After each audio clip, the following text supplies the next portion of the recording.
başkadır. Bu sevgi dünyası şirin dünyadır. Ben de sevip birine aşık olmuşam. Hissedirəm dəli kimi vurulmuşam.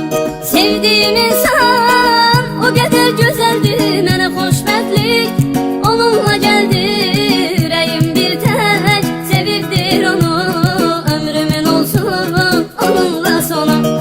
Onu düşünen seven yüreğim var benim. Şükürler olsun meleğim var benim. Daha bu hayat yıkabilmez ki beni. Yaşamak için bir gereğim var benim.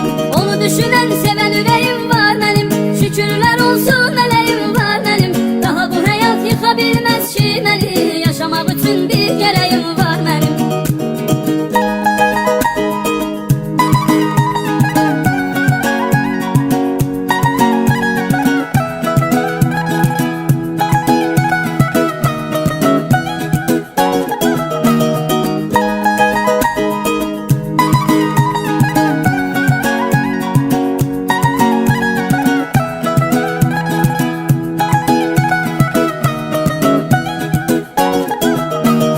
Elə ki darıxdım yığıram tez onu. Canım deyir ilk açanda telefonu. Nazımla oynayır qeydimə qalır.